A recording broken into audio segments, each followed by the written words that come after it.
Well, we're back on another fantastic Hollywood experience. It's been quite a weekend, David. It's been quite a weekend. Just get to it. Yeah, really. let's just get to it. I don't want to leave you fans out there thinking. Anyway, this is Kevin Sorbo on the Hollywood Experience. Kevin! Hey! I had to do that. I mean, because, I don't know, I haven't seen you in so long. This is the first time I've seen you in probably, 2-3 years? At least 3 years. At least 3 years. At least. Yeah, because I left LA 2.5 years ago. So I've been Did out you of the really? hole. Yeah. We spent 6 months up and we built 2 homes in the Hamptons in Long Island back in 2005. So we just wanted to get out of it. Like tired of being a landlord, and we go up there and spend, in the off season sometime, because mostly it was summer rentals. And we fixed them up and we sold them, thank God. And then we moved down to Tampa, where my wife's sister lives. And we looked all along the Gulf Coast for a place to live. And then we decided, let's try the East Coast. And we came over here, rented a home for about 8 months while we house hunted, and we found a place. And then now we've been in our new home for 4 months. And so we've been gone 2.5 years. And I love it here in Florida. I'm loving it. So is there a difference between the East and the West Coast of Florida? Yeah, I mean, humidity? there's big money in both places, obviously. LA's got big money, but all these New Yorkers come down here in West Palm Beach and Palm Beach area. There's big money here. But the biggest difference, obviously, weather-wise, would be the humidity here. We get a lot of humidity, but I don't care. I love it.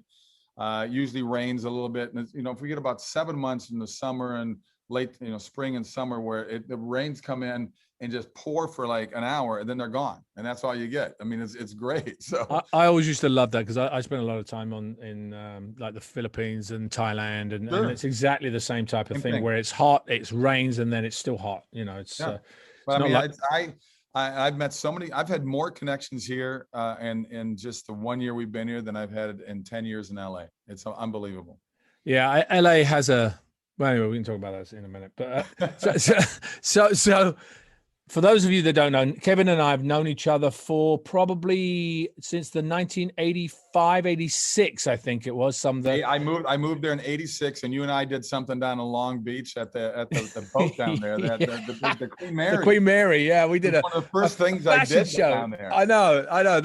I couldn't believe it. That's 35 years ago. Yeah, we're really aging ourselves here. We met each other when we were 7. Oh gosh, I wish we did. It would make us a lot younger at this point. Oh my God, it sure would. But your career is actually, we actually have a similar mirror career in a sense, because I mean, you went on to do Hercules, which let's talk about a little bit before that, because How did you get into acting in that place? Because when I knew you, you'd been modeling, and I think you were still just started acting. But tell me how you got into that. Well, I grew up in Minneapolis, and we have the Guthrie Theater there. For people who know the Guthrie Theater, very famous theater. A lot of people from Broadway start there, and a lot of plays start there before moving to Broadway. Like The Lion King, for instance, started there before they moved it to Broadway. But I was 11. We had a field trip from my elementary school, and we saw The Merchant of Venice. It was Shakespeare.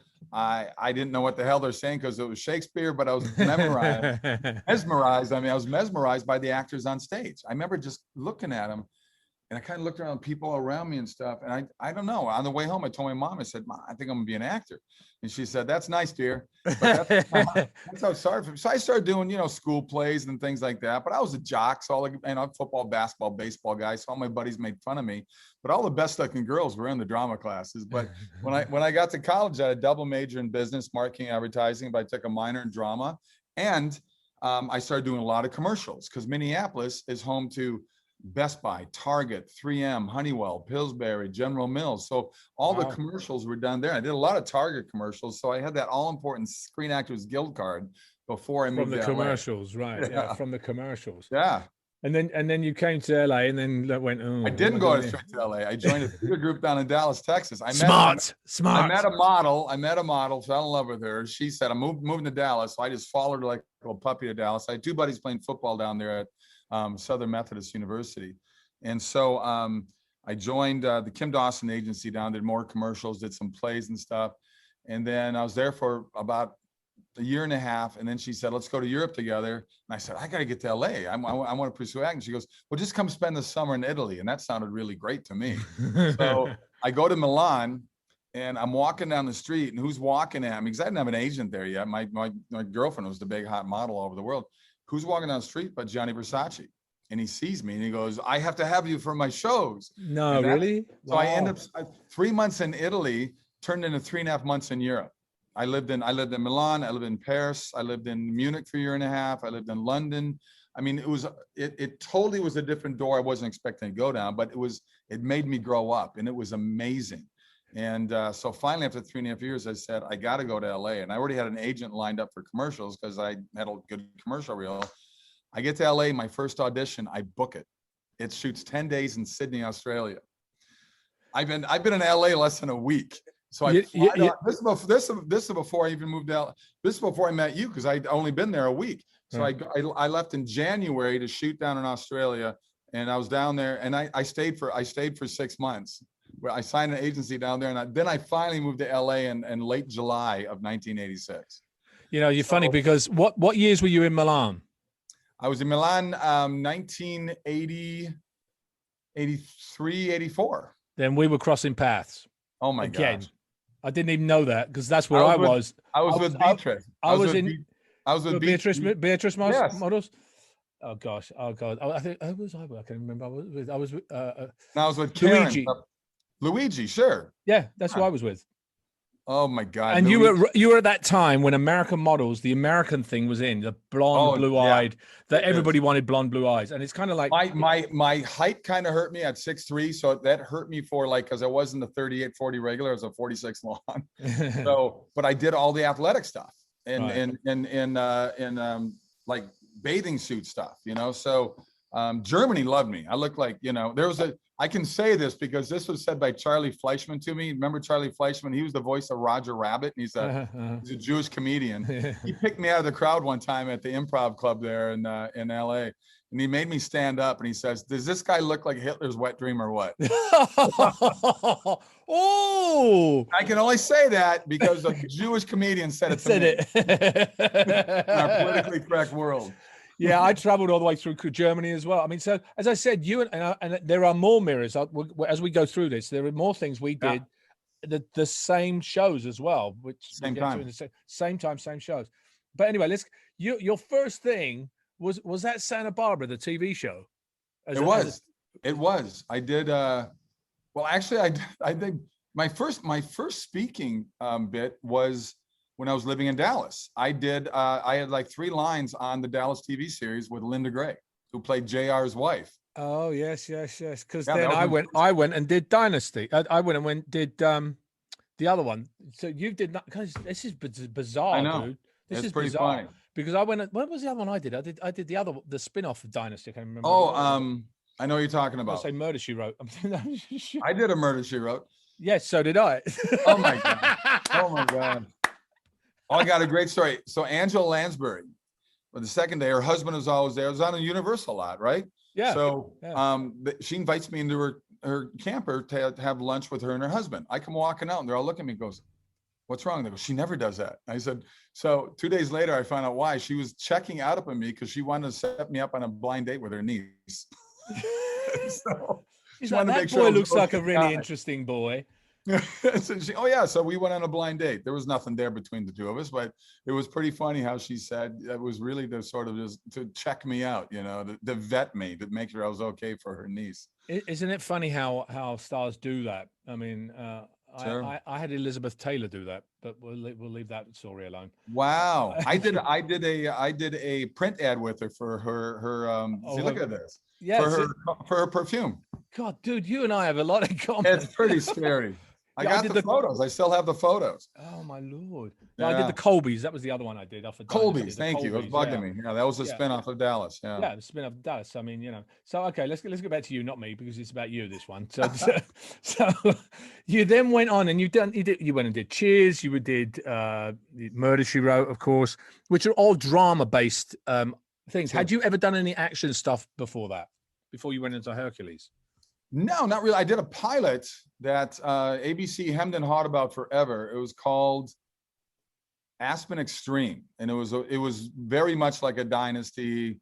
Where I played a ski instructor. A lot of comedy in it, though. I played a ski instructor that could never stay loyal to my girlfriend, and I was hitting on women on the ski slopes because I was the big ski instructor. And we shot that up in Vancouver. That was my first taste of all the work going on up in that city.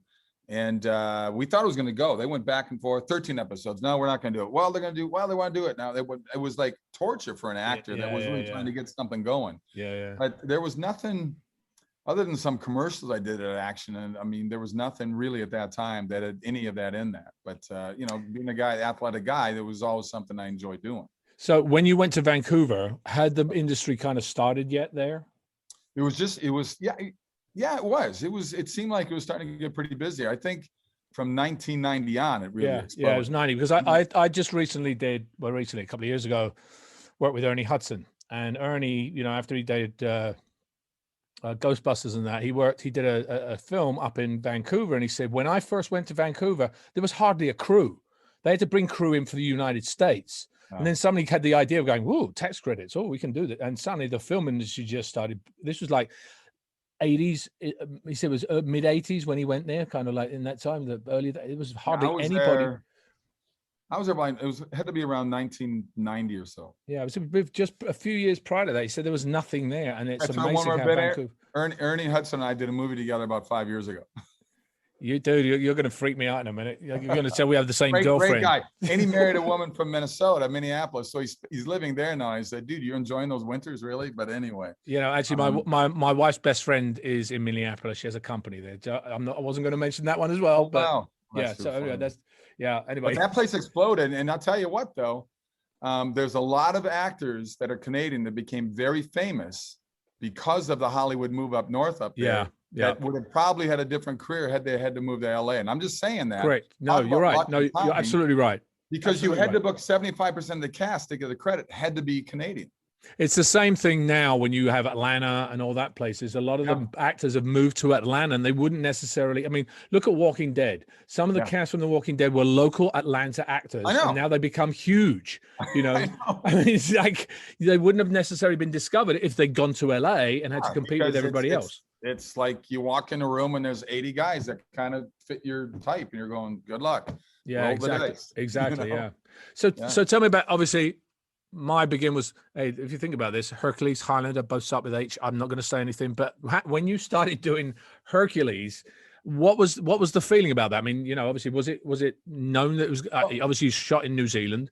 And I got to back up. I'm going to back up about 3.5 months. At that same time, at the time before Hercules, I was reading for the role of Superman on Lois and Clark. And it got down to Dean Cain and I for that role. And we both did our screen test with Terry Hatcher. And that was when Lorimar used to be around. Remember Lorimar? Yes, I remember Lorimar, yeah. And then I'm on my way home after the screen test. And I get, back then we were beepers, right? All we had was beepers. Right? Pull over. And I had to get on the phone because, you know, cell phones were still about 4 years away. And my manager said, you got it. And I just flipped out. We went out and celebrated. 24 hours later, they called up and said, "Now we're going to go with Dean Cain." No, they did that. Wow. Highs and the lows. Wow. Acting, right.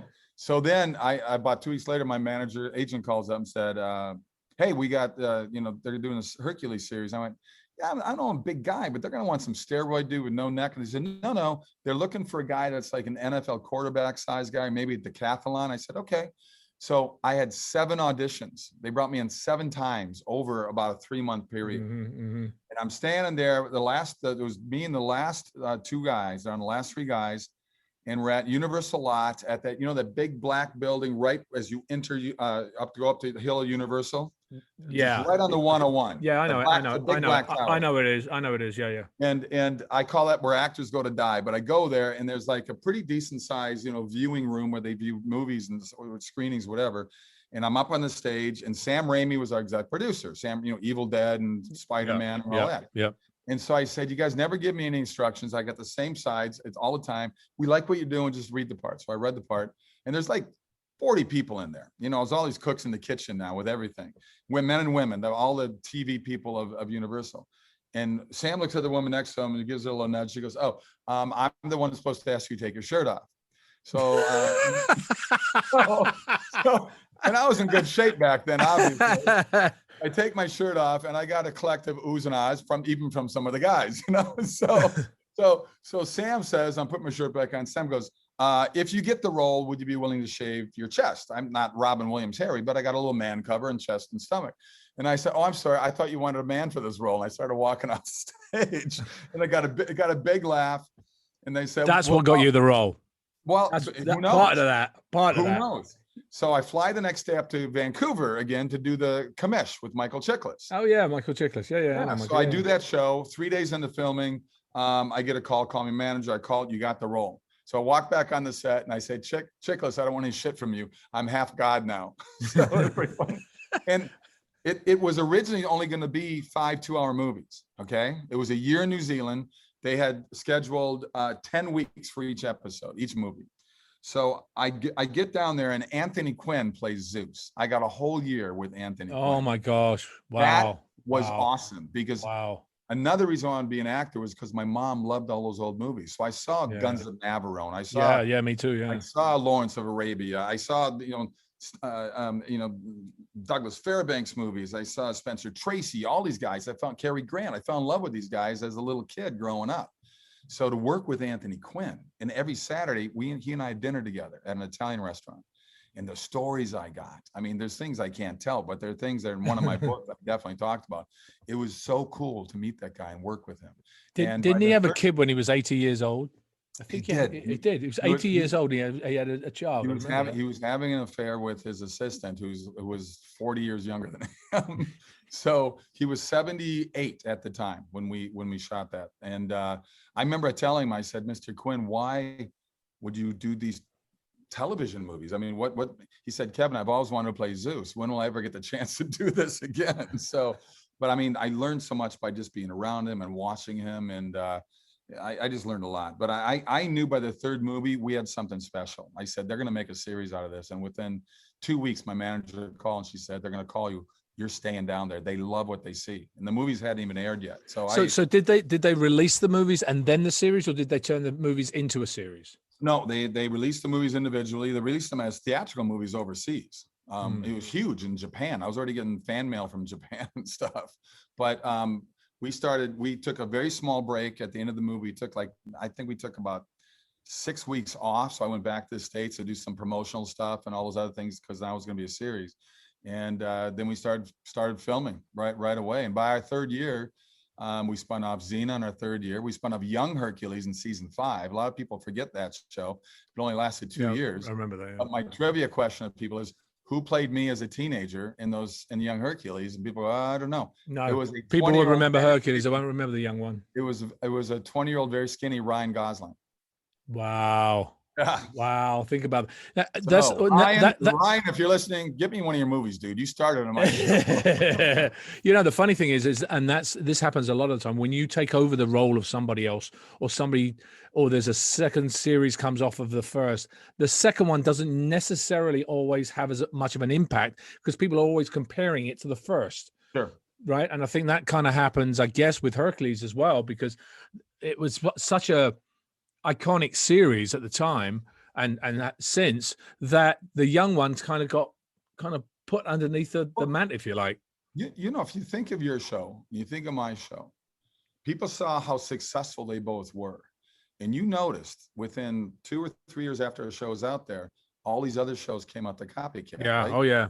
Sinbad, you had Tarzan, you had Conan, you had Robin Hood, you had all these other Sheena, you had all these others, and that's what Hollywood does. And I get it. If something's hot, they all just jump on and they oversaturate it.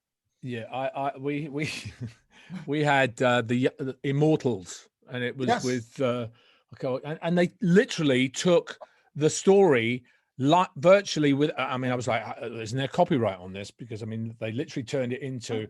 It didn't do very well, but it's bizarre. But you could, with your show, you could put Robin Hood in there too, and I mean, there's things that had a lot of the same kind of, sort of elements. Beastmaster. I mean, there's all kinds of things that sort of fit in that mold, So tell me about. So you've gotten the role of Hercules. What did you do any training for actually any of the sword work or the action stuff that you did? I did. I went with Douglas Wong for 2 months before I went down to start the movies. Douglas Wong was one of Bruce Lee's original students, and he had also created his own style. It's called White Lotus Kung Fu. Yeah, I know. He was in Studio City over there, and I went over there about 6 hours a day for 6 days a week for 2 months. I loved it. It was awesome. all kinds of weaponry. I mean, all kinds of different weapons, not just swords and things. And falling, just learning how to fall, learning how to do all these, Captain Kirk rolls, and it was just so much fun. He was such a patient, classy guy. He pushed me, but at the same time, it was just something that he had this Zen thing about him. But I loved it. I loved it. It was so much fun to play with the swords. You're better at it than I did because you did swords all the time. But I got okay with even the double swords and twisting and turning. Yeah. It looks cool, especially when you do it from the side. Yeah. The cameras always love the side shots, the double swords going, and it was just fun. But I looked at some of your stuff. It looked good. I mean, obviously your weapon was different than mine too. The type of weapon you used, for instance, did you use aluminum? Did they paint wood over it? What did they let you use, or what did you use for the we used aluminum. Is pretty strong. I mean, it could take quite a battle. I mean, you get hit by it, it could be pretty nasty, because in the second season, there was a fight scene that I did, and the actor I was doing the fight scene with, I didn't like one of the moves I had to do. And it was with Michael Hurst, actually played Eolus, my sidekick, where we turn against each other. It was one of those episodes, and there was a 360 move where I get down really low as I spin 360, and he comes at me where, you know it is, when you do fight scenes, you always got to eye your person up. I don't care where your body is. You got to know where you're going. Yes, exactly. And there was a movie we did where the sword, I felt just the top of my hair. I felt it. And I jumped out. I told Peter Bell, our stunt choreographer, I said, Peter, I don't like that move. And the Mike goes, oh, Mike, don't worry. I'm the New Zealand fencing champion. You'll be awesome. Very first take, he clocks me in the back of the head. Yeah. I'm down. I'm out. I wake up in the hospital, concussion, 12 stitches in the back. Oh, really? It went that bad? You watch in slow motion. He's like this. His eyes are closed. Why did he close his eyes? I don't know what happened. He was coming so hard with it, and his eyes are closed, and he hit me with a flat side. Had it been that, I don't know. But then because usually, if your target, your head should turn first before your sword. You don't blindly swing. I know. That's the key. And he gave me a bottle of whiskey I don't even like. Sorry, Mike. But I was like, but I mean, it was pretty scary. And and he's pretty good at the fight scenes. But I mean, most of the time, I don't want to fight the other actors. You probably felt some of that same thing. I said, if I'm doing my angle, I mean, if you're doing my angle of fight scene, give me the stunt guy. Yeah, the stunt guy, doubling for that guy. What do you think that is? I know what it is from my end, but what do you think it is from your end? Why do you think actors get into that? Because we're in a business. If you're a guy, we got egos, right? And you come down to do a show like Hercules, you're going to be. We did 3 fight scenes every episode, and it's ultimately I'm always going to be fighting the bad guy that was a guest star for that week. Mm-hmm. And I think the ego is, I can do this, I can do it. And I said, what? I don't know. I'm a little worried about maybe you can't do it. So I'm not going to name one of the guys, but you know who he is. And he got a little out of control. And it wasn't a fight scene I was in; it was a fight scene that Michael Hurst was in, and it got pretty crazy on there. I remember Harrison Ford saying the same thing, and he took a hit right to the boys down below, and that's why I don't ever like to fight other actors. He's absolutely right. I mean, unless you have that rehearsal time, prior, you need to take that. I mean, today I've noticed a lot of the different type of action-oriented series. They do rehearsals for 2-3 weeks before. When you're doing a show day to day and you get new actors coming in, they've got 3 or 4 days to get it up to speed. And some of them never done it before. So we would do that. Probably you did in your show as well. When they had a fight scene coming up 2 days down the road, the stunt guys would still show up. And when I would rehearse a scene, I'd go up 50 yards away, over there, and we would rehearse the fight scene, even though it's 2 days away. We'd go through things. I always wanted to put the comical stuff in anyway. I said, well, if I'm going to kick his sword out with a kick, and we always put that 100-meter flying sword flying through or something, that landed point down, of course. Oh yeah, and then I would hit a guy. He flies 100 meters that way, and I said, okay, the next guy, I knock his sword out. Let's have that sword go through the air, and as that guy's getting back out of the cow pie that he landed 100 meters away, as he getting up, the sword hits him again and knocks him back in. I mean, that's what made this show fun, because your show was more serious, and I think it had to be. We easily could have been laughed at if we took ourselves serious. You know, you had the more dramatic roles and stuff. If I throw a guy out of the bar wall, I want the wall to have the shape of his body that just went out, you know. I think, and the fans love that, you know. Yeah, I mean, again, it's just a different tone of show. I mean, I thought most of the actors coming in did want to go and do the fight. And yes, you're absolutely right. When I who was it I thought? It was